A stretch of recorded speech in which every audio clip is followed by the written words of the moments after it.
Awunangempela sesiphinde sabuyela kwesimanzonzo umfana wanongoma lo. Ngaphandle ngimosha isikhathi ahlale kuza indaba ezikuphathe zona namhlanje. Sisuse umsindo omkhulu ko-Facebook iclip efakwe Ngizwe Uyamehlula lapho besho khona ukuthi le kwezokusakaza uhlonipha umuntu oyedwa ubhodloza wathi bokela abanye balandela ngemuva. Wabala-ke futhi ukuthi useye emazweni angaphezulu ka-60 esakaza.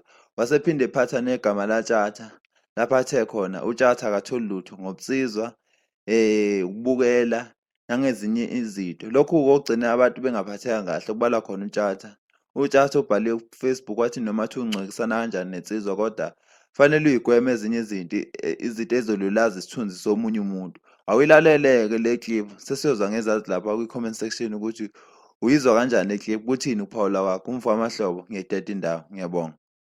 Ke iqiniso limile ukuthi munye umuntu owubaba kimi nowangikhulisa nengimhloniphayo ekendimeni kaMaskandi nasendimeni yozokusakaza umculo wesintu ubhodloza kuphela umfokazi mande. Abanye abathule akhona yedwa nomfana khona abakhona abasakaza njengamanje nongama nje phambi kwami nje mina ngungizwa umfoka mlando kamculo akekho mayekhona kaphumelo bana asho ukuthi ubani usho ngani ukuthi ke uyangehlula umthula ngengaki. Anginantanga mina kulomdlalo ngoba mangabe ngivunula ngimehlule mase emkhangeleni ngibashaya ngibehlule sikhuluma ngesiko ngibashaya ngibehlule ngithi mina ngithi nginethemba ukuthi ngizobafica kwi-technology zidom zifunda into yabhalwe phansi akwazi lutho lezinto manje I'm very innovated mina more than 60 countries worldwide esengihambile. So therefore I'm the first ever SABC DJ who have broadcasted internationally USA. Hayi kufisa lukazi kuxotshe umongameli oqala omnyama waseAmerica Barack Obama. Umlando lo, umlando. Ukusakaza kwesibili ngihamba nendoda ayiphelezele mina. Etolekelwa yimi ngishebha noyini ngisho sekuthiwa ke uyasinda wayitolekelwa yimi. Ngisho ngamfonela manje akhethi uzokutshela nje.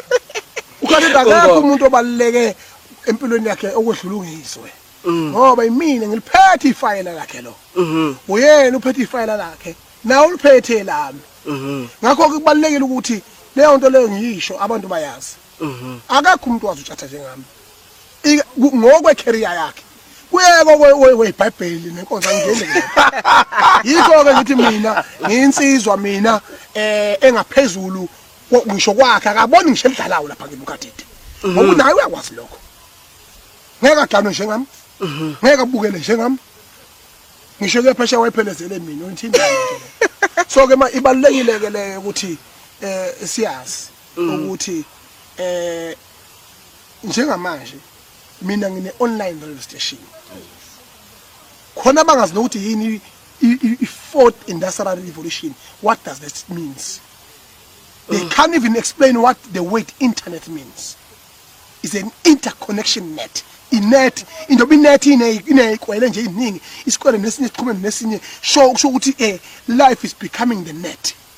So we are living in the interconnection net, internet. So ke manje ke njoba ngishilo ukuthi kubasakazi umuntu engimhloniphayo nengibona ukuthi angaba yikusasa lika Maskandi ukulandela mina ngake ngisakaze ngemfana oyithithithi mina la ngifana phethene esinaye kungizwe online khuluma naye